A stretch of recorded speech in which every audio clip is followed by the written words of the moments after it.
Namaskara, ellarigu Mysoreಗೆ ಸುಸ್ವಾಗತ. Wanted to welcome everyone to Mysore. So I'm Deepak. I'm with the energy program at World Resources Institute, India's energy program. So welcome to this session on accelerated and equitable energy transitions, where we are exploring interlinkages across two areas: critical minerals and inclusive decarbonization of medium and small scale enterprises, or MSMEs as we refer to them. At a first glance, these two look like two disparate topics. That was my first reaction too. But if you see closer, you will come across a common thread of cooperation across countries, inclusive access to technology and finance, and a need to balance the requirement to take everyone along in this fight against climate change, but also growing one's own economy and prioritizing for development ambitions of individual countries. So the growth of enterprise, markets, entrepreneurs, all that plays a role, and how we achieve this balance is going to play a key role in both the topics. The G20 countries account for about 75% of total greenhouse gas emissions, and if you look at only carbon dioxide alone out of it, the percentage goes up to 78%. With respect to, so there is a clear and critical role for this group of countries to play in the clean energy transition, which is a major factor in our fight against climate change. So on to the first topic, critical minerals have assumed significant importance over the last few months. The conversations have been filled with them, news of different bilateral and multilateral agreements between countries on how to explore for these minerals, how to, and each country, sometimes some of the countries also coming up with their own national efforts to, safeguard mineral deposits, get more value into the system by requiring companies to come and set up processing facilities within their borders. And the taxonomy of critical minerals itself varies from country and across regions. India's recent efforts, for instance, just to put things into context, there were discoveries of lithium that were announced in Jammu and Kashmir and Rajasthan. The recent law passed by the parliament, which allows the private sector also to participate in the exploration of these critical minerals, and India's recent invitation into the Mineral Security Partnership at the President Biden PM Modi summit recently. So these are recent indicators of how things are progressing along this front. The key concern across all countries has been, concentration of both the mineral deposits as well as the processing facilities in certain places, the threat of access being denied, and a general realization that while the climate change and is a global issue, with very few countries having access to these minerals or processing facilities, how would that also need to be carried forward across to all the countries? So international cooperation in this sphere, how does it look like, is something we will definitely see discussed today. Similar trains of thought are there as far as the MSME and their decarbonization is concerned. And industrial emissions, industry alone accounts for about 30% of global emissions. If you consider industry's own energy consumption as well as the feedstock requirements for their process, that is a significant contribution to global warming. And within their respective countries, as we all know, medium and small scale enterprises are a critical backbone of any country's industrialized progress. You can have all the big names, setting up mega factories, but their supply chain, the key machinery and equipment that needs to come to these larger industries has to come from MSMEs, and taking them along, given the myriad challenges that they face in terms of technology, access to finance, capacity building, I think this is a very critical topic that we are also needing to look at. The geopolitics over here also comes in with the announcement of the cross-border carbon adjustment mechanism, or the CBAM, which is expected to take shape over the next few years, affecting different sectors in a very phased manner. So how would that affect both large industry and, more critically, MSMEs is another topic that we will definitely need to explore in this.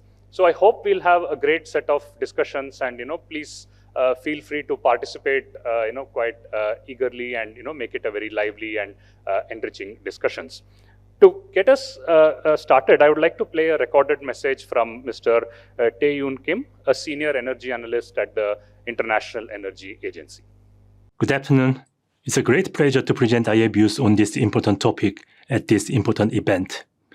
I'd like to start with a simple question. Why are we devoting our time and effort to the issue of critical minerals? Why are we talking about lithium and copper rare earth market in an effort to pursue decarbonizations? The answer is quite simple. From solar panels to batteries to hydrogen electrolyzers, these critical minerals are essential building blocks to make our clean energy system work. So the reliable and affordable supply of critical minerals is another sideshow, part of the main event for SMEs, clean energy transitions. And that is why this issue is firmly on the IEA's radar screen. These days, we are seeing record deployment of clean energy technologies at a much faster pace than people generally expected. They are hitting new records every year, and this is propelling huge demand growth for a range of critical minerals. Between 2017 and 2022, in just past 5 years, lithium demand tripled, and demand for cobalt and nickel increased by 70% and 40% respectively. Coupled with the high prices, the market size of key energy transition minerals has doubled over the past 5 years, reaching the $320 billion in 2022.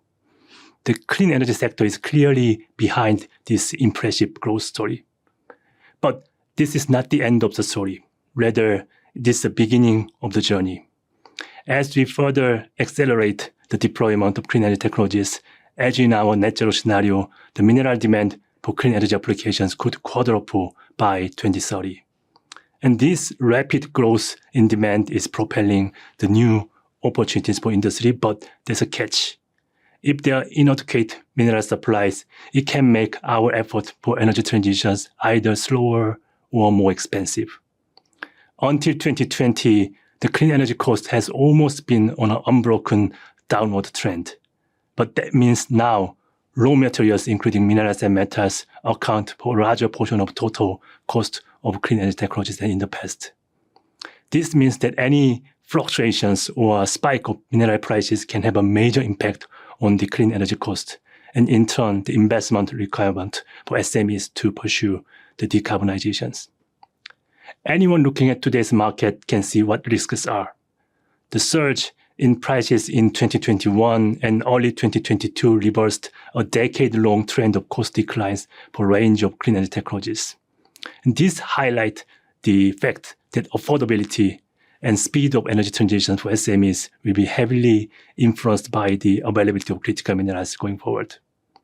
So when we look at the whole clean energy supply chains, we are seeing a burgeoning amount of announcements to build new gigafactories and new solar panel plant. So when we sum up all these announced projects, they exceed what get closer to the requirement in our net zero scenario. Although announced does not mean that this project will be built in practice, this is highly encouraging progress. However, if you look at the development on the raw material side, from lithium to copper to rare earth element, announced projects are increasing but not sufficient to meet the required scale. So when one part of the value chain moving fast and the other part moving slowly, the overall pace of transition will be geared toward a slow-moving one. This is why we think policymakers and business leaders need to pay attention to and broaden their horizon to consider these new risk factors in their policy and investment decisions. In our view, there are three fundamental challenges that need to be addressed when it comes to critical mineral supplies. They are, first, whether the future supplies can keep up with the rapid pace of demand growth in our climate-driven scenarios. Second, whether those supplies can come from diversified sources. And third, whether those volumes can be supplied from clean and responsible sources. On the first challenge, there are some positive signs. Investment in critical mineral development recorded a sharp uptick by 30% in 2022, following a 20% increase in 2021. Exploration spending also rose by 20% in 2022, driven by record activities in lithium exploration. And critical mineral startup raised a record $1.6 billion in 2022, a massive increase from 2021, despite headwind in the venture capital sectors. These increases in capital spending indicate that supply is catching up with countries' climate ambitions. But meeting the requirement in the net zero scenario requires further projects to come through. And while encouraging, the adequacy of future supply is far from assured. Risks of schedule delays or cost overruns have been regular occurrences in the past, and the supply of battery-grade and high-quality product may still be constrained. It is encouraging that we are making progress on increasing absolute volume of supplies, but things look less promising on the second challenge, diversification. Limited progress has been made in diversifying the supply sources over the past few years. The share of top 3 producers in 2022 is either unchanged or has increased from 2019 levels, especially for nickel and cobalt. Our analysis of project pipeline indicate that the bulk of this planned project are developed in today's dominant regions, exposing consumers to various geopolitical and physical risks. And the third challenge is progress toward improving sustainable and responsible practices has also been mixed. Our assessment of the environmental and social performance of major companies shows that companies are making progress in social indicators such as the community investment, worker safety, and gender balance. However, environmental indicators such as greenhouse gas emissions, waste, and water use not improving at the same rate. And addressing these 3 challenges requires a broad and bold strategy that brings together investment, innovation, recycling, and rigorous sustainability standard and well-designed safety nets. And what are the levers open to policymakers to reduce these risks? I'd like to highlight 4 areas. The first is market transparency. This means systematic market monitoring to identify potential areas of stress through regularly updated projections and structured analysis and enhanced effort on data collections. 3 weeks ago, we released our first edition of the Critical Minerals Market Review together with the Data Explorer to serve this purpose. And second is cooperative approach to investment. More cooperation between producers and consumers can help to build supply chains in diversified regions and also ensure a fair access to raw materials. The third one is technology innovation and behavioral change. While we all talk about supply, there's a very significant scope for actions on the demand side to ease potential strains via recycling and new technology development and smaller the battery size and so on. Finally, readiness for supply disruption and building well-designed safety nets will be important. All this requires strong cooperation between countries and also between policymakers and businesses, where this G20 and this T20 summit can play a major role in facilitating these cooperations. In the end, the race to net zero emissions is not a race between countries, but a race against time. We can only win this race collectively and through collaboration. And I think today's discussion with distinguished panelists will illuminate a lot about practical ways to do this. Thank you for your attention. Thank you, Mr. Kim. Now, to just delve a little deeper into the topics, beyond the very cursory introduction I provided, I would like to invite my colleagues, Ms. Kajol and Ms. Niharika Tagotra, to take us through a more detailed deep dive into the topics. Hi, good evening, everyone.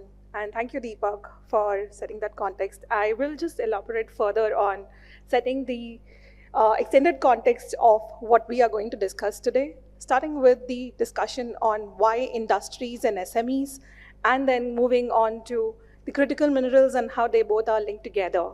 So just to begin, so as we know that industries are very important for us. If you look at these graphs, the overall emissions that are coming from the industries are about 30% globally. And that is the reason why we have to look, definitely, there is no second question around it. But if we look at just from the industry's point of view, 95% of the companies are actually small and medium scale industries. 5% are hard to abate and are very quietly energy intensive and emission intensive.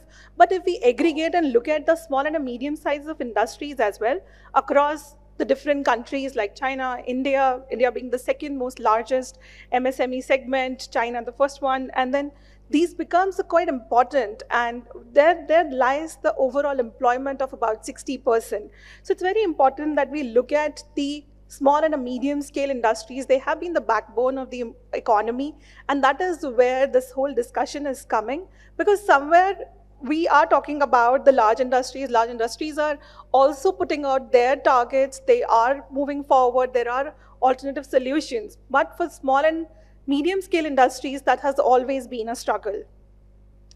So the emissions, which are, these are just the numbers around, the emissions which are for India and for the other G20 countries, where does India lies and where does the industries lies. And I am sure like here we all are quite aware, and that is why we are having this discussion. So I will not go much in details. So as I said, the SMEs in India are very important and they play a very critical role. We have about 111 million jobs being created by SMEs in India. They contribute to about 29% in the GDP. And about 1/4 of the industrial emissions is coming from the SMEs. About 25% is by the SMEs in India. That becomes very important why we look at from the India point of view as well.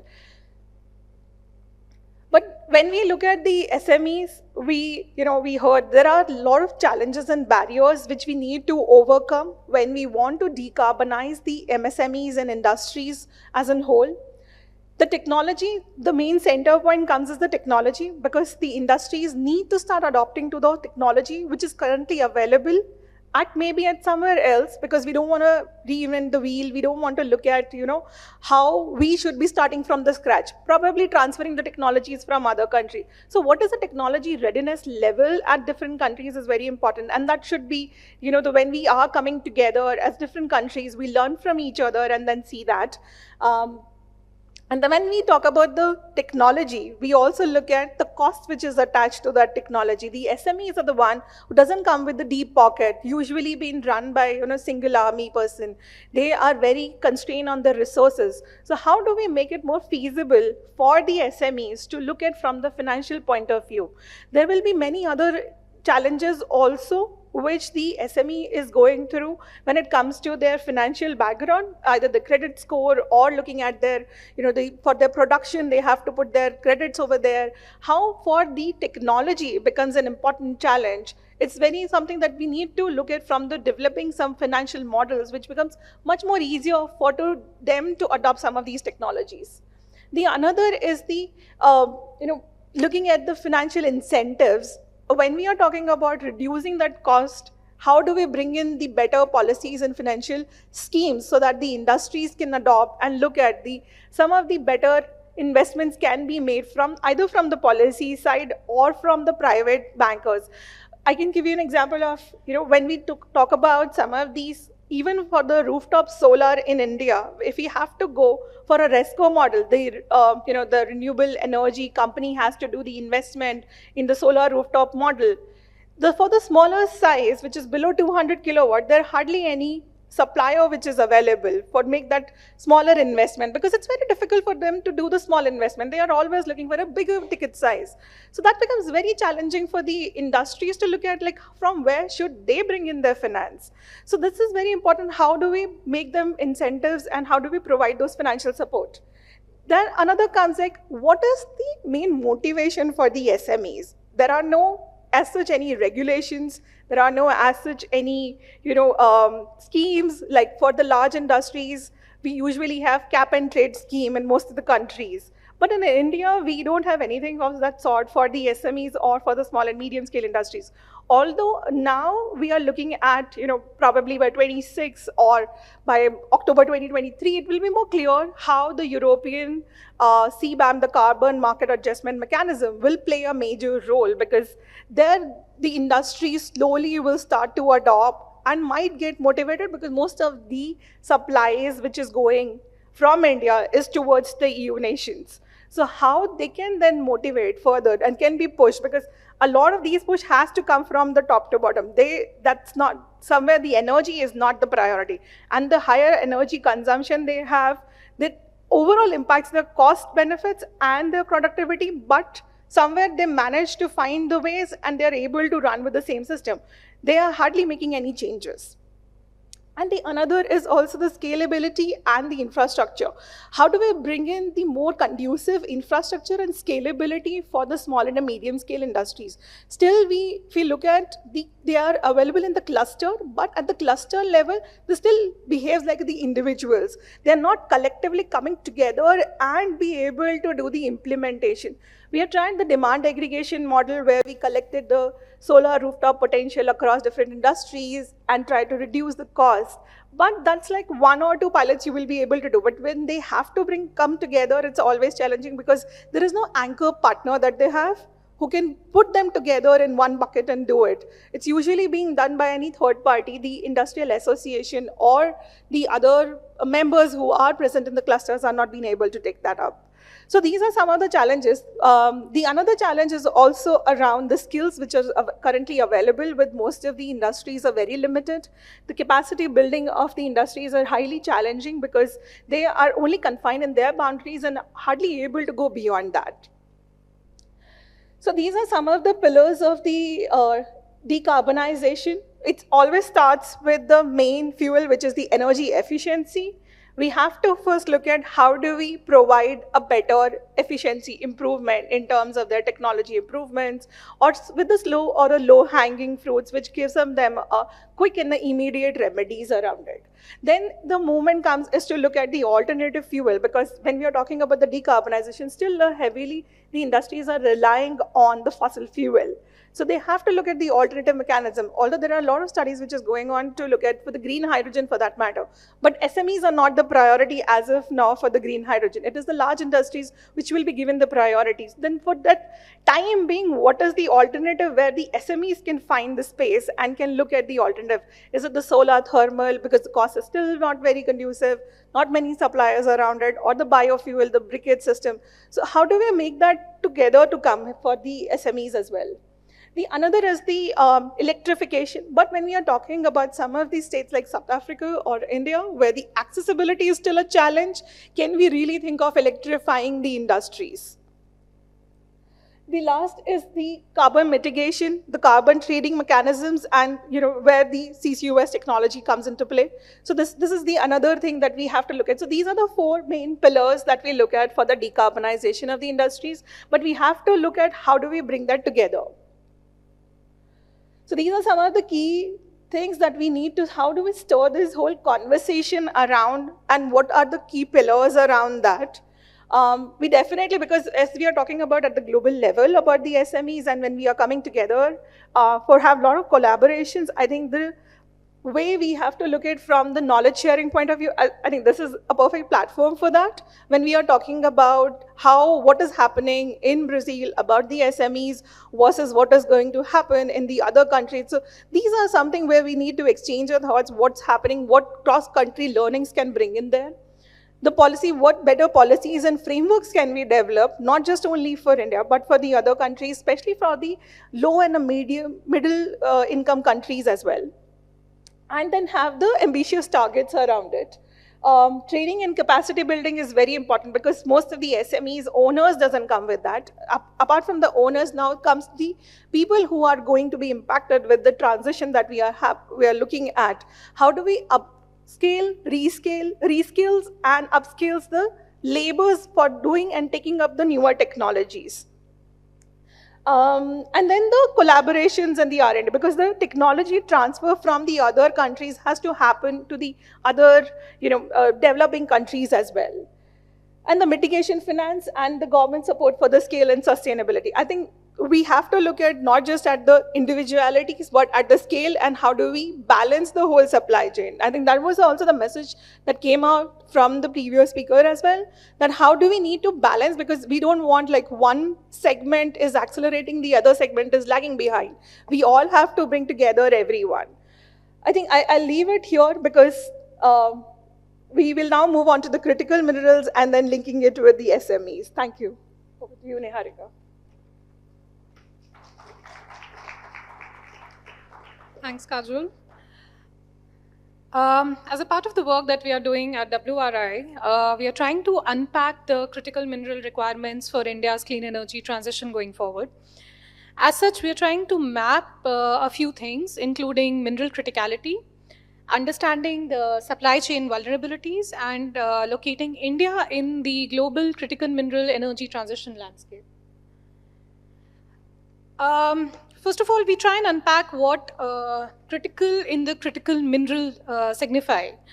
Criticality is majorly defined based on economic and supply indicators. Some of those factors include supply chain disruptions, the degree or the intensity of extraction effort, the concentration of production, the quality of natural resources, and the volatility of prices.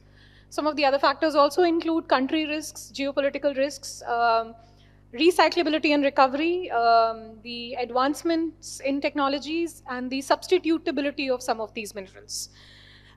When trying to link criticality in minerals with energy transition, the IRENA has coined a term called greenflation, which is the impact of the rising prices of minerals, which form key to certain clean energy technologies, on the whole, the broader clean energy transition efforts that are going on globally. These factors, we may note, are continue to be dynamic. They are not static. They evolve with some of our technology choices, and they are very contextual to local, regional, and global levels. Based on this, we try and contextualize this criticality with respect to India. We do a mineral demand supply mapping, as you can see in the table over here. This is based on India's energy transition requirements by 2050. That is assuming that the demand for some of these technologies is going to plateau thereafter. The mapping of the demand against the existing reserves in production paints a picture which reveals a stark gap between what the demand is going to look like going forward till 2050 and what the supplies and the productions look right now. This gap basically forms the very basis of the vulnerabilities in critical mineral supply chains, because this also feeds into a lot of other factors. We try and develop a framework for assessing some of these vulnerabilities in the mineral supply chains. And the themes of these vulnerabilities, as also is identified by the International Energy Agency, include the security of supplies, the resilience of supplies, and the sustainability of supplies. For a very long time, the idea of vulnerability has focused majorly on the security of supplies, which stems from the scarcity of minerals, leading to a volatility in prices. But we go beyond that, and we also include factors such as resilience, which rest upon the ability of individual countries to recover from disruptions, the degree of import dependency of countries on certain minerals, and of course the concentration of trade in critical minerals within certain regions. The fact that the extraction is also, for some of these minerals, is also going to pick up. Sustainability also forms an important part of the discussion, where we look at the impact of extraction and mining of these reserves on environment, as well as the competing interests with local and indigenous communities. When we contextualize these vulnerabilities for India, we realize that the supply insecurity in the Indian context stems from the fact that there are not enough resources available domestically. There is also a huge import dependency on a group of countries, which creates supply risks due to certain external shocks. All of this has a multiplier effect on the prices of has a multiplier effect on price volatility, impacting the prices of clean energy technologies subsequently. In terms of resilience, it becomes evident that there is a lack of coherent policy regulatory environment on critical minerals, which is completely disjointed from clean energy. Energy policies remain ahead of the curve, and mineral policies follow suit. This lag creates policy uncertainty and feeds into the inadequate investment atmosphere that we are witnessing.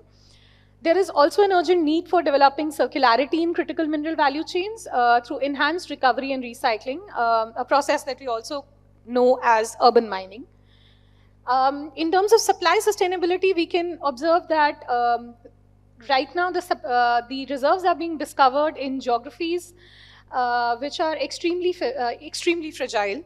This can have important repercussions, considering that mining in India has always remained a contested issue area, and has certain environmental externalities have also been noticed. And these become important even in the case of critical mineral mining, with challenges such as acid mine drainage and increased level of metal concentration. Like I said, competing interests with the indigenous and local communities can also have adverse social impacts in terms of loss of habitat and impact on their traditional livelihoods. Now we are trying to, as a part of the research, we are trying to visualize the critical mineral climate change dynamics through the core periphery framework. This framework groups countries as per their position in the economic system of a particular issue area. This can be imagined as concentric circles, with the outer ones feeding into the inner. We do observe that the outermost circle consists of countries at the periphery. These are home to raw material, cheap labor. The second circle is a group of semi-peripheral countries which have access to few resources, some form of technology, and some form of finance. The core countries, which is the innermost circle, includes highly industrialized countries with access to high-end technologies and skilled labor and finance.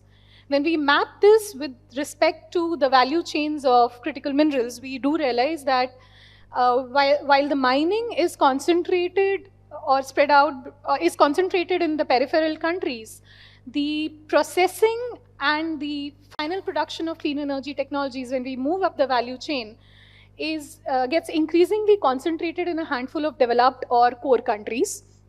Also revealing that countries that are home to some of these resources are not integrated in the clean energy value chains and therefore do not benefit from it.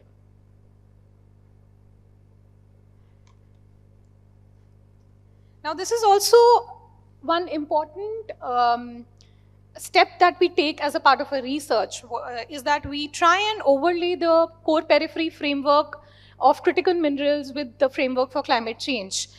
And this sort of an overlay reveals that countries which are at the periphery of climate action, as we know, are also most vulnerable to climate-induced exigencies. But these countries are also at the core of present-day emissions, despite their low per capita emissions. Collectively, they produce almost 63% of the greenhouse gas emissions globally. When we overlay the core periphery dynamics of critical minerals and energy transition with the core periphery dynamics of climate change, the scheme is essentially reversed. From all of this, India's unique position sort of emerges, because the country is at the core of climate action with significant commitments to reduce emissions at the back of its energy transition plans. It is also moving to the core of energy technology manufacturing with the announcement of production-linked incentive schemes and other initiatives. But when we talk about the supply chain ecosystem for critical minerals, the country is still at the periphery of it.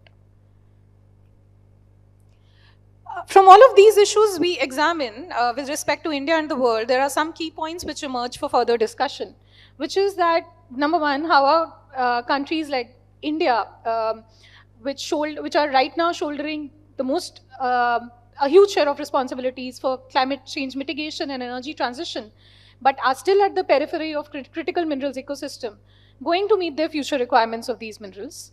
How do we tackle the question of vulnerabilities individually as countries, and of course collectively as a group of countries?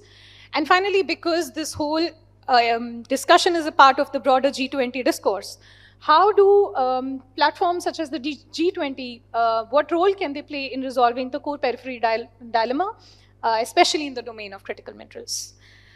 I would like to end here and invite my colleague Tirthankar Mandal to take this discussion forward and introduce our panels.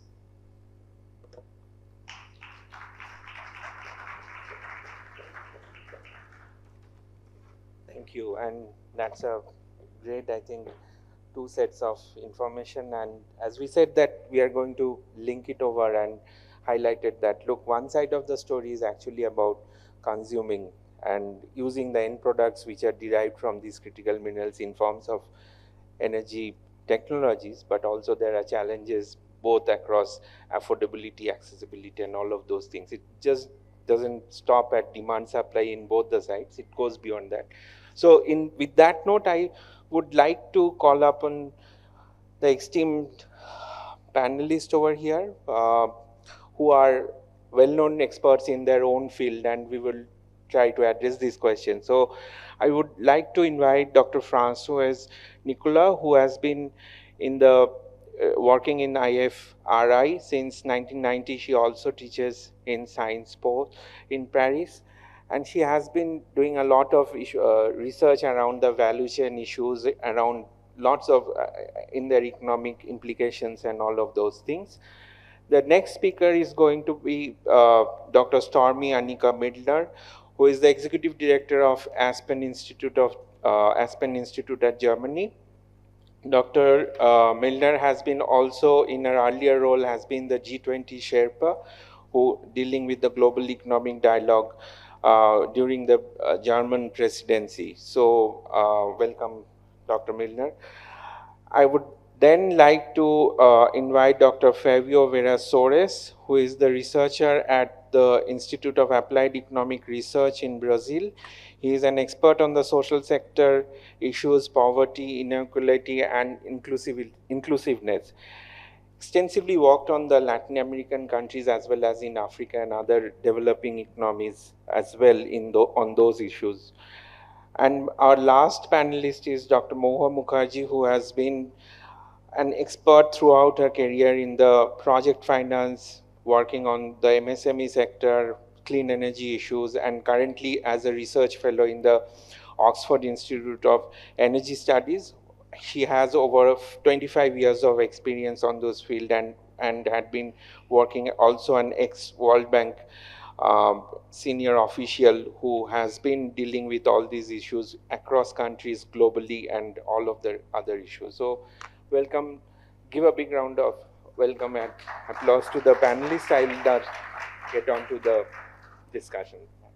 So I would like to start off with the value chain issues. Basically what we have actually heard from listened to the presentation as well, when the issue is around more beyond the demand supply, just not around demand supply, right? So, and in that regard, what are your take on particularly on the emerging economies context, because we are discussing around the G20 issues and all of those things, in the context of G20 and emerging economies who are going to be really the demanders of these huge amount of critical minerals owing to the targets of renewable energy and efficiency. How do you see that value chain issues is actually impacting that whole thing? Well, thank you. And first of all, thank you for the organizers for having me here. It's a pleasure to be in Mysore for the first time in my life. Great place. So let me perhaps start with a very general observation, which has already been presented by Mr. Kim from the IEA. Well, what he explained, his main point, as far as I understood it at least, is that the green energy transition will be exceedingly mineral intensive. And this is a very important point. It is a major difference between an energy system which is powered by clean energy technologies and an energy system which is fueled by traditional hydrocarbon resources. And this, well, for a couple of illustrations perhaps for this point, if you take the case of PV plants, wind farms and electric vehicles, all these require much more minerals to build than their fossil fuel-based counterparts. A typical electric car, for instance, requires 6 times more mineral inputs than a conventional car. And these are data from the IEA, so you can trust them. Similarly, onshore wind plant requires 9 times more mineral resources than a gas-fired plant. So with the gradual shift towards a clean energy system, the average amount of minerals needed for a new unit of power generation has increased by 50%. So definitely we're facing a huge problem with this rise in the intensity of minerals, which will be found to be critical. So, of course, the first thing is that this rising importance of minerals requires energy policymakers to expand their horizons, to look at things slightly differently, and also to consider potential vulnerabilities. That's the first important point. The second thing, which has been explained by our two Indian colleagues, is that some of these required minerals have become critical. So I would not dwell too much on the definition of criticality, which has been explained before. The way I understand that, being critical means that these minerals are key to the production of green technologies, but they may also appear to be choke points. And as a result, they may be used as leverages. In other words, to use a very common phrase today, they may be weaponized. And the risk of weaponization of these minerals is a major issue today. And this is a major issue for supply chains. However, the point I would like to make is that the supply chains are much more complex than often thought. And the weaponization may actually prove more complex as well and more difficult as well. The key thing is that there is not one single country that controls the whole of the supply chain. And this is true for many supply chains, but this is particularly true for the supply chain having to do with green technology. Mutual vulnerability is actually a central feature of today's global networked economy. And interdependence may not be all that easily weaponized. Actually, interdependence may actually trigger a set of unintended negative side effects. So let me illustrate for this point, for instance, with a very recent example. The example of China's decision to restrict exports of two critical minerals to the US, namely gallium and germanium. You may never have heard of this, but these are critical minerals, I can tell you. So the restriction of these exports is supposed to hurt the US, but actually it may also hurt China itself. The reason being that these two critical minerals are being used to produce power semiconductors, which are absolutely key for the production of Chinese electric vehicles. So if China restricts their exports to the US, it may actually end up shooting itself in the foot. So this is an example of how the complexity of the supply chains makes also the weaponization of these supply chains quite complex, quite difficult. And this creates a number of problems, of course. I see that you're getting impatient, so I'll try to be quick with my conclusion. So what I think is that it is of utmost importance to increase the transparency regarding the sources of control of supply chains to better assess and manage economic and geopolitical risks. It may also be of interest to take a number of other steps to ease the problems, and in particular to enhance recycling as a strategy to reduce dependency. Another step may be to encourage research and development in order to speed up innovation and the adoption of technologies of substitution. But all this may lead to other problems, and particularly to financial problems, financing problems, but we can address that later, I guess, so let me leave it here. Yeah, that's actually a very good, important segue to my question to the other panelist, Dr. Miller. Actually, you know, François has actually mentioned about the various value chain vulnerabilities related to and also about the countries getting into. So we also see in critical minerals context, there are various groupings that are happening, right? And how actually do you think they're helpful or unhelpful in reducing the affordability quotient as well as the accessibility of those minerals? Because many of these countries are actually out of any kind of those groupings or any kind of any kind of conglomeration, I would say, if that is the correct word. Yeah. Well, first of all, also a big thank you for having me and for this really wonderful and insight T20 process this year and the summit, which I'm very much looking forward to. And this panel and the way you're starting out today is an, I think, wonderful example for how innovative the whole process was by bringing together different issue areas which are not often thought together, the clean energy transition, digital revolution on one hand side, and metals and minerals on the other hand side, and also SMEs and big companies and development. So I think that is really worth a big applause, which I'm sure you will get afterwards again. The question you posed is not an easy one to answer because there are different kind of resource partnerships, and many of them are so new that it's hard to already evaluate what their outcome will be.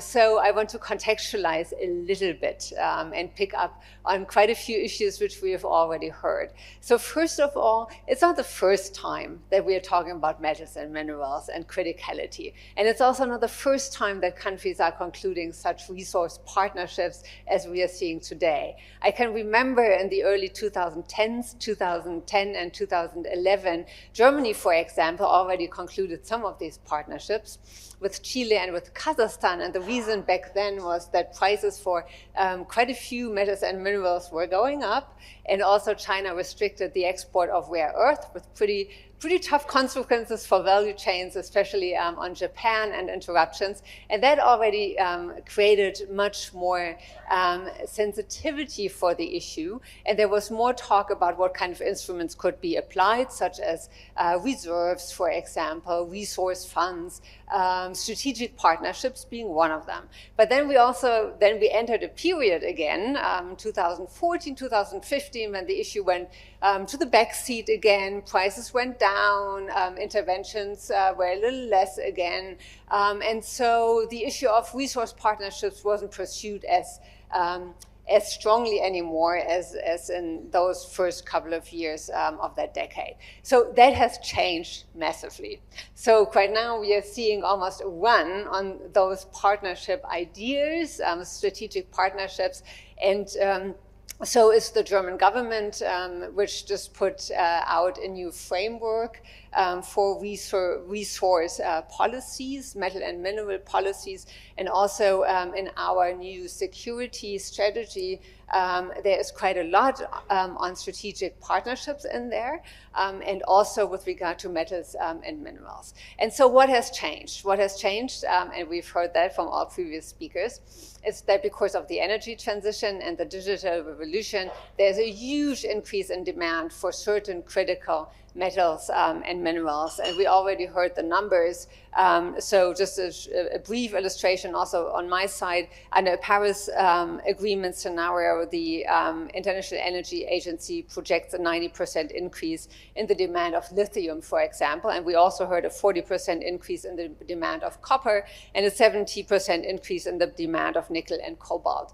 And on the other hand, the supply side is kind of sticky, because it takes a lot of time and to explore, to invest, and also to get the permitting for new mines and new processing. So we have an increasing demand, and on the other side, a sticky supply. Then we have a very high concentration, often, of extraction, but also the refinery process, which is not only due to geographic concentration and cost differences and differences in environmental and social standards, but also because of market interventions, which we have seen in the past, which led to such a concentration. And also because for some countries, it was a little bit more convenient to import these metals and minerals from countries because, and I can say that bluntly, we didn't want to produce this because it's water intensive. It's a lot of times comes along with environmental degradation. So it was more convenient to kind of outsource this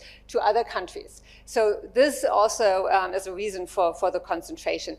The COVID pandemic, as well as Russia's invasion of Ukraine, also created much more sensitivity for high dependencies, for these concentrations, for these market interventions, and also for the idea of weaponizing or leveraging resources as a foreign policy tool or as economic coercion instruments. And we also certainly see that the resource markets are not functioning perfectly. So all of this created the big desire among many countries to form resource partnerships to secure access, to address risks in supply chains, but also to address many of the problems in resource-rich countries, like capacity problems, environmental problems, social issues, distortion capacity, governance problems, corruption, and so on. I would say there are 3 different types of such resource partnerships. Those between industrialized countries, as we are currently seeing negotiated between the EU and the United States, and the initiator for this was the Inflation Reduction Act, and I'm sure we can talk about this later again.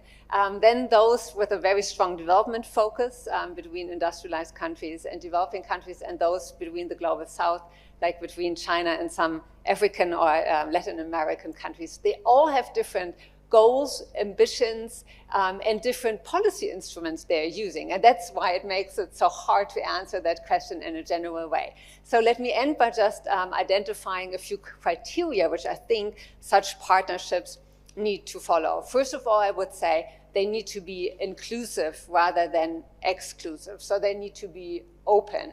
They need to have a commitment by the partners not to address market distortions and to try to get rid of them instead of creating new ones. What I mean is to, for example, commit not to implement new export restrictions for metals and minerals. I think they need to be designed in a way that they become plurilateral, preferably multilateral instead of just purely bilateral. I think they do need to have a very strong regional component, because a lot of times we see large regional distortions between resource-rich countries and the supply and production chains there. So we need to be very careful not to lead to a further fragmentation.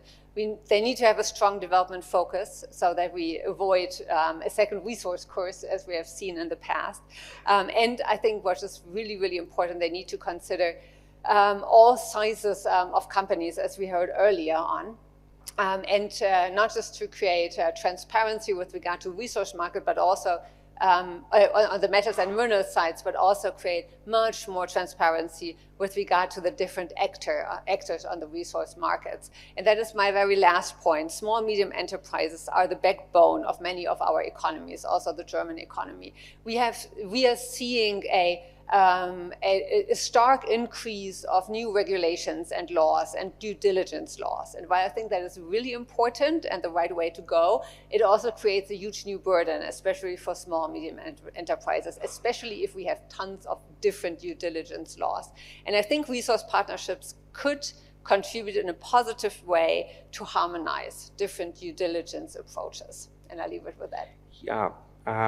I think that's interesting point towards the end about the MSMEs, and I would actually like to hear from Dr. Moha Mukherjee about, because of her experience around the MSMEs and the whole providing the solutions. We have been hearing about these solutions coming up, but the MSMEs also are facing lots of challenges, and that probably are going to not being conducive enough to take up those solutions. Can you highlight what are the 2 or 3 major bottlenecks which is actually pulling the MSME sector back in making that shift, that major leap jump or something like that towards the green energy transition? Yeah, thank you for the question, and thank you to the organizers for having this wonderful event. I'll just jump in because I know we are short of time. I think the main bottlenecks, and I'm speaking about the time before all these critical minerals costs started going up. So when the trajectory was headed downwards, we still noticed that a lot of MSMEs were not really adopting clean energy technologies at scale.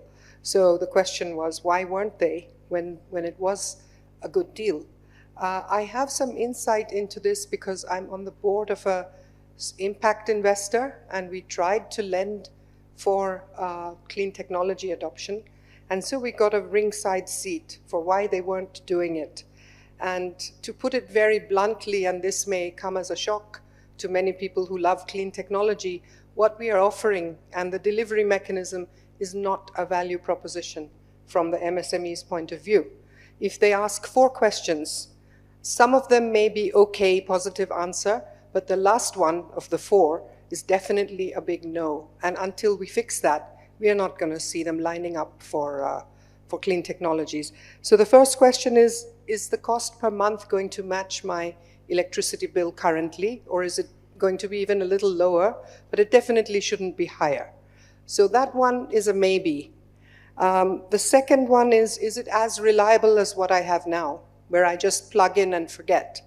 Do I get that same type of reliability if I switch over to, for example, rooftop solar? We don't know. Mostly you do, but then you can't use it at night. So it's not quite like for like. The third question they want to know is, will it take a lot of my time and attention? Because I'm actually trying to run a business here. So are you telling me to do a science experiment? Are you telling me to measure out the distilled water and go and run up and top off the batteries? And do I have to clean the panels? And am I basically trying to do something other than my main business? Yes, actually. If you're going to be the owner and you're responsible for it, then yes, you are doing a science experiment. And the fourth question, which is the absolute killer, is the cost to switch. How much will it cost me to get into a rooftop solar arrangement, or, as Kajol was saying, a biogas, compressed biogas, or whatever, you know? And biogas is important, or solar thermal, because I think I read somewhere that 85% of their energy needs of MSMEs is actually heat and process heat, more than electricity. So right now they're using charcoal and fuel wood and so on. So that's easy. They know how to get that. What are we offering them for their main energy need? Unfortunately, in the clean energy space, so far, we haven't really catered to the actual needs of the MSMEs. So to wrap this one up, the first answer, because you said a couple of bottlenecks. First bottleneck is that the risks are not properly allocated to parties who are best equipped to bear them. We are putting an inordinate amount of risks on an MSME business, and we are expecting them to just love clean technology and run for it, and then we shouldn't be surprised when they're not doing that. So we have to do a better job of allocating the risks so that ideally, and I'll come to this if we have a second go at this, is to change completely the delivery mechanism of the clean energy to a point where they buy solar as a service, as the large commercial and industrial customers are able to do through the Indian RESCO model, where a third party does all the investment, all the borrowing.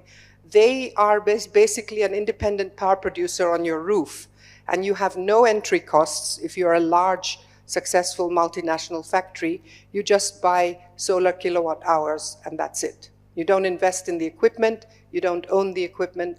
That's the kind of thing we have to do for MSMEs, so that they have no difference in how they receive their electricity now from fossil fuels. And so that's one bottleneck. And the other bottleneck is the problem with the credit market, which is where the risk issue that I was talking about.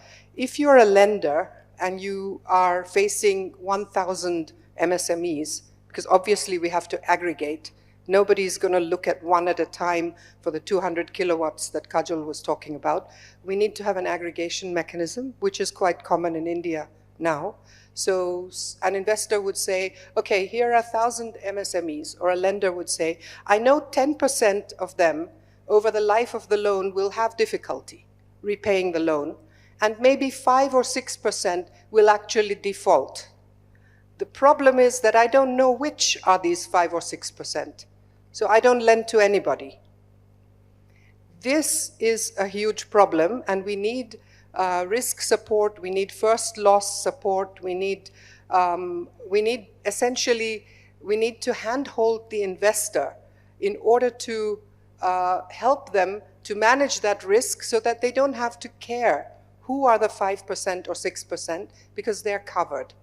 I'll stop here, and I'm have some more to say Yeah. to come back Yeah. on. But these are the two So, bottlenecks. Yes, thank you for that. And I'll actually move to Dr. Fabio Verasoles, who, so with your long experience around the social security and inclusivity and all of those related work, how do you see this industrial decarbonization within the MSMEs actually going to be mainstream? Do you have some learning experience from that sector for us to actually take up? Because the points that Dr. Mohua actually pointed out towards the end, I'm sure there could be some learning experience, but I want to hear from you. Yeah. So thank you. And thank you for inviting me to this session, and sorry for making you to twist a little bit the questions that were thought, given that I'm replacing other people here. I'm trying to address this question. Actually, I was surprised with the issues raised on the difficulties to adopt new green technologies. And basically because what we have been reading is the need also to have some compensation, and many countries have been thinking of having compensation funds for the green and just transition.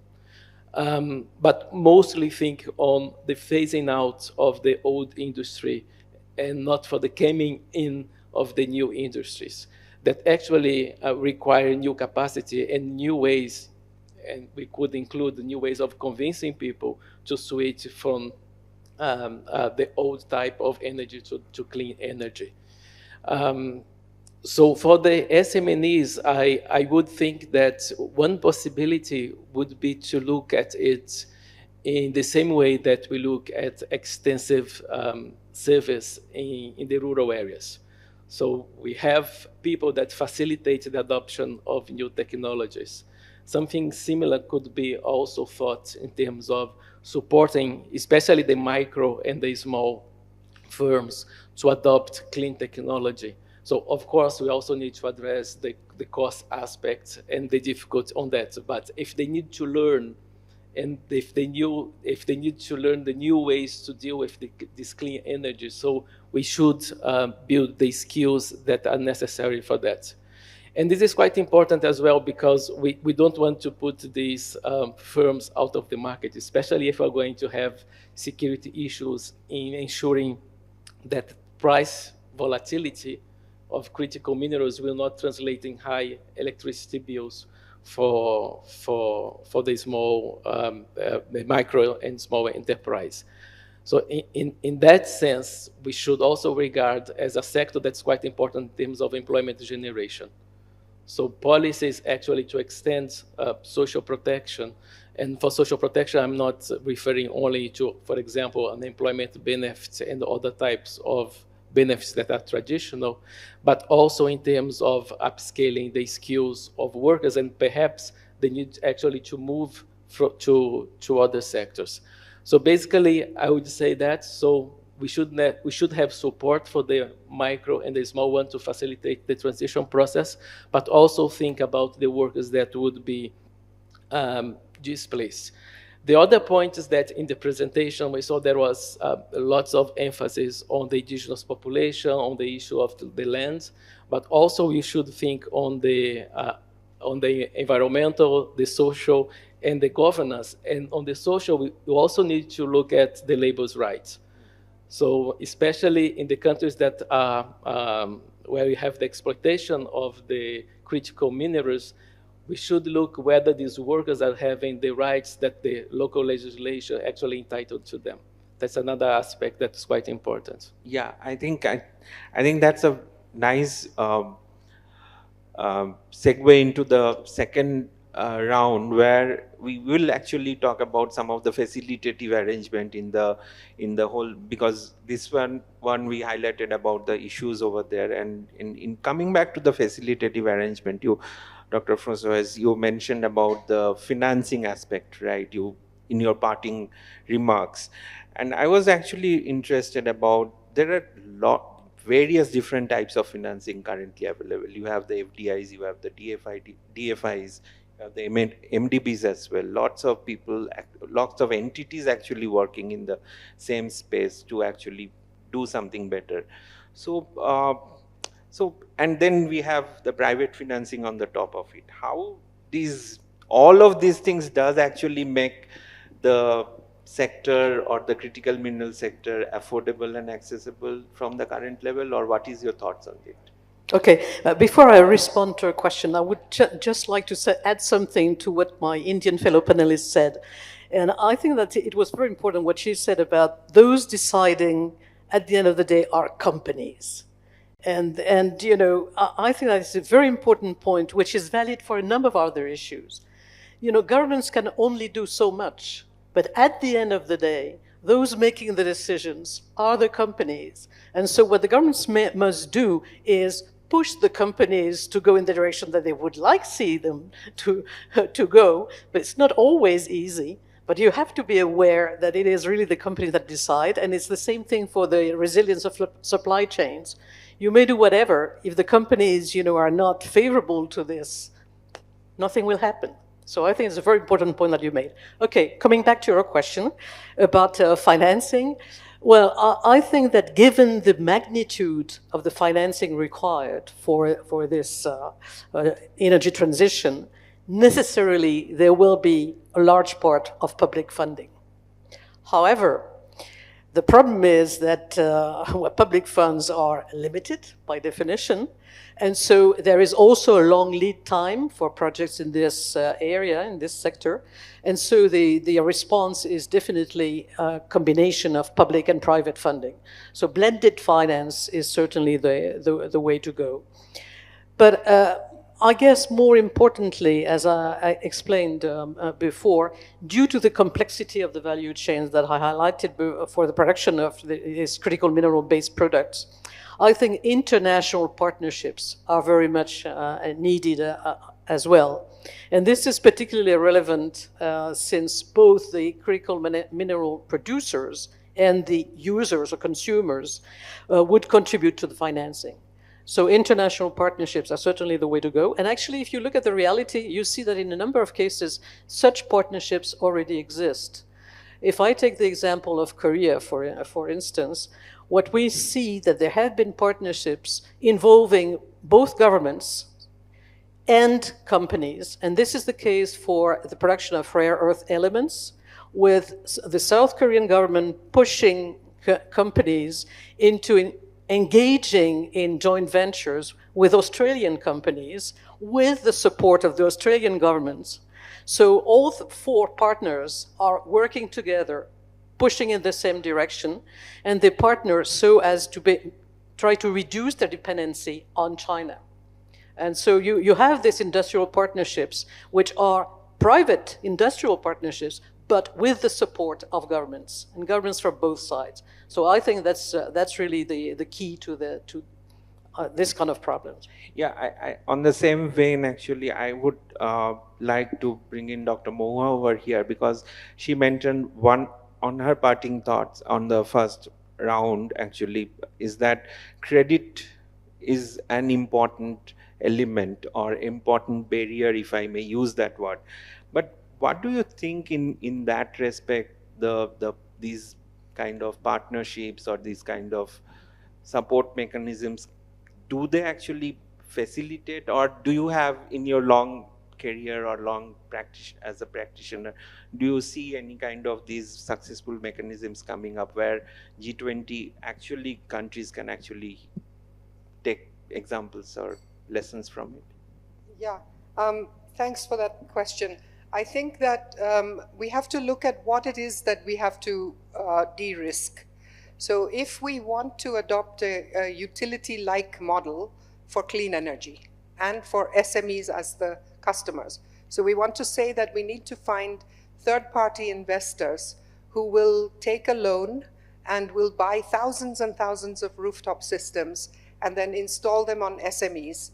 They will get monthly payments for the kilowatt hour, and they will use that revenue stream in order to repay their loan. Then in order to take that loan, they need to put down a certain amount of equity, right? Because they put 20% down payment, they get 80% loan. That down payment has to be insured. It is not insured when they have good customers, like multinationals and large companies. They know they'll get paid. But with the SMEs, they are not sure. So we need a pocket of de-risking money, a pot of money that will ensure their equity. That could bring them forward to deliver this utility-like service so that we are not asking an MSME to do a science experiment every day, and they don't have to buy and they don't have to own the hardware. It's owned by the party who knows how to manage it, who can tell, etc. I just want to say a last word to borrow from Fabio, and to say that if we want to make such MSMEs attractive to the international value chain, we need a labeling system and standards, and we need to say that this product, whatever it is, was produced with the inputs somewhere along the value chain of an MSME in a clean air area, or in a labor, just labor standards, as you mentioned, or any other of these ESG attributes. We need to have a systematic labeling way of doing it and make it attractive for companies to look for MSME suppliers who are practicing these things. That's my other idea for how they can collaborate, and they should recognize this labeling standard. That's the point. Yeah, Thanks. and with that note, I'll come to Dr. Stormy Milner. Actually, there are lots of ideas out there, right? And I think the last idea was incredible. And in that regard, what are the risks and opportunities? Because these ideas also create on one hand the opportunities, as well as there could be some risk as well. And what do you think in your experience could be those, if you can highlight in a very short 2 or 3 points? Well, I think the biggest risk is that we fall back into the resource curse as we've seen in the past, and we need to address all those risks. But as time is running short, if I may, I would rather say a couple of things which the G20 could pick up and work on. Maybe in this cycle still, or maybe in the next one. I think that in most of the work streams the G20 has, the issue of metals and minerals could play a bigger role. May it be in the financing instruments, may it be in trade, the trade task force workflow, but also certainly in the climate and energy workflow. And what I think we need to do is get out of the silo thinking and make that a cross-sectoral or cross-topical issue. And what I would really love to see is that as in 2010, I think it was, after the financial and economic crisis hit, the G20 commissioned the WTO and some other organizations to do monitoring exercises for trade and identify market distortions, trade barriers. I would love to see a similar exercise for metals and mineral markets and a mapping. I know that there are different organizations out there which map the extraction, the geological reserves, the extraction, the refinery processes, but not the OECD is trying to look at the bottlenecks, but all not in a overreaching, very transparent, standardized way, including also the barriers and the trade barriers. And I would love to see the G20 do this. And I think the G20 could really also work on those standardization issues, because I think really all the issues of the due diligence laws, as I mentioned earlier on, but also the different labelings and so on, they are incredibly important, but also incredibly difficult to implement and difficult to monitor, and a little bit more harmonization in there would be really great, and that could be also a point be picked up by the G20. Yeah, and I would actually go to Dr. Fabio. We heard about these issues and the importance of partnerships as well. And only last week, Brazil actually joined the industrial deep decarbonization, which at the same, right? So what do you think will be your key focus area going forward in the next year? Like, given that Brazilian presidency is happening, Brazil is the host country for the G20 presidency and all. So if you can highlight in 2 or 3 points, that would be great. Okay, thank you. I'm not speaking on behalf of the government, so basically what we heard so far, what's on the news in Brazil, And I think there are two things that are important to understand the context. Actually, I didn't know that Brazil had adhered to the Industry Deep Decarbonization Initiative, which is one of the partnerships that are available and stimulating countries to do the transition for clean energy. In particularly, in that case, in sectors that are hard to decarbonize because they are dealing with steel, with cement, with concrete. So I did some research last night, and I found out that actually Brazil wants to engage on the initiative and use this initiative as a platform to learn about what other countries can do and how this experience can be adapted to Brazil. So in late August, beginning of September, it has been said that Brazil is going to present the new ecological transition plan with more than 100 initiatives, including like the carbon markets, bioeconomy, and also industry adaptation. So I do think that's an initiative that does want to bring the international experience to support the country in doing the adaptation of its industry, and obviously also jointly with the idea of having a national carbon price, carbon markets. And the other thing regarding the G20, I think that the idea is actually to use this cooperation and these initiatives as a platform to inform the work that's done within the energy working group of the G20. So Brazil wants to bring together all three and have all these ministerial meetings in order to advance its own platform in decarbonize its industry. Yeah, that's very helpful to know actually, and encouraging as well. Now I open the floor for maybe 2 or 3 short questions for the panelists. Yes, I have a hand over there. Yes.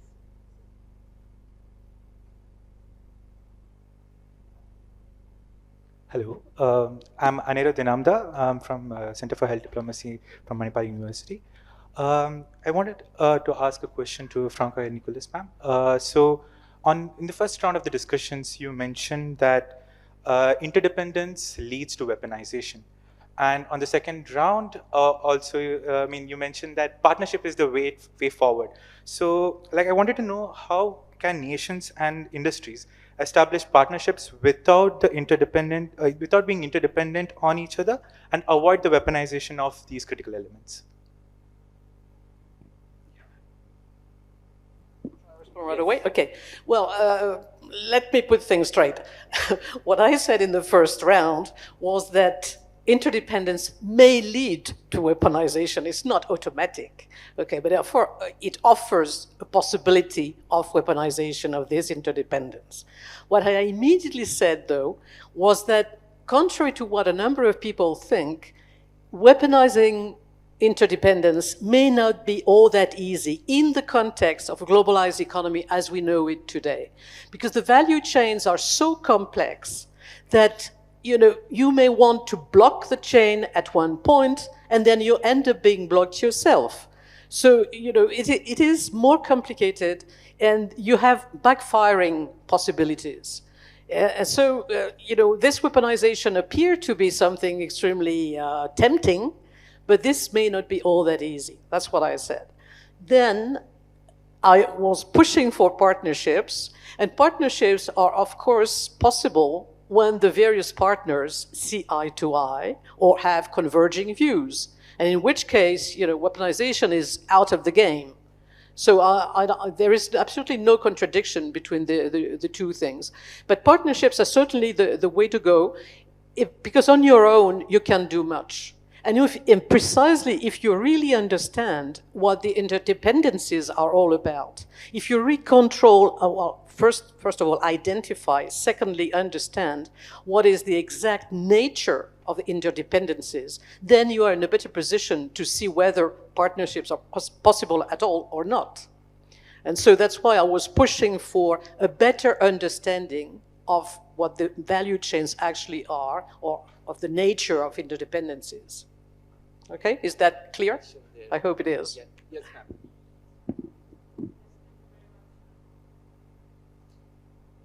Zabla Abdul Latif. I'm from Egypt. I'm the Executive Director and Director of Research of the Egyptian Center for Economic Studies. I think the focus on the minerals is extremely important, something that we don't look at. My specific question is actually addressed mainly to Mohua, and it's about the MSMEs. On talking about the green transition, isn't it better to get the M out of the SMEs and address them separately? The micro enterprises are very small, and they are focused on poverty issues. The SMEs are established enterprises that work, because putting them in one category makes it difficult. My second point, very quickly, is also related to the third investor idea, which is a great idea, but I'm not sure I got how they are going to guarantee their payment back from the small enterprises. If it's by equity, would they be willing to give part of their company to that one? Is it as, it might be as difficult as asking them on their own to do the transition. Thank you. Thanks. Really quickly, I think it's countries' income level, and it's the government that defines what is MSME. So it would be nice to treat them separately, but in a country like India, where we heard from Kajol's presentation, we have 111 million jobs created in this MSME sector. Probably the large bulk of them are in the very tiny one man, or up to 10, I think is the definition, 10 employees. 10. So 10 employees. So that's the country definition. But your point is very well taken. Let me quickly jump to your second question. I didn't have time to explain this, but if you have a de-risking fund, which third parties, climate finance providers, others contribute into, then you tell a reluctant third party, RESCO, who is being told that, can you please invest in all this clean energy hardware to serve the customer base, which is SMEs, which he doesn't want to serve. You tell him that, look, 10% are going to default, or 5%, whatever. Here's the money. You will not suffer that loss yourself. We don't know which, but 990 are going to be fine. So lend to them, do this, take the loan, we'll cover you. And don't block the whole lending to the entire sector because you don't know which ones are the dangerous ones that won't pay you back. So that's like an escrow fund, a de-risking, financial structuring. It's a whole lot of, at the end of the day, it requires somebody else, not that investor, to stump up some money and say, I'll risk share with you. I have the money, but I don't know how to get this done. You know how to get this done. You have to take on some equity risk. I'm covering you. So that's a partnership to basically de-risk, and we can talk more about it, but essentially it's a form of climate finance in the form of de-risking. Yeah, thanks. And with that, I think we are running out of time. So, sir, if you can take that question bilaterally, that would be great. And I am not even trying to attempt to summarize or do anything sort of that. I just, what stuck to my mind, I will just say in few words, is that one is the key issue is about the partnerships of different forms, be it the private, be it the government, and the role of government, how becomes very key. In all of these countries, government plays a very important role, right, in creating that enabling environment for the partnerships. And the third important is this is a new, everything which we have done, we have to do something, we have to unlearn some of it, we have to redo some of it, and we have to do in a slightly different manner. With that, I end this exciting panel discussion. I know there are lots of questions to be discussed and lots of ideas, but we can take it up bilaterally as well. So with that, I give him a big round of applause to our esteemed panelists. Thank you.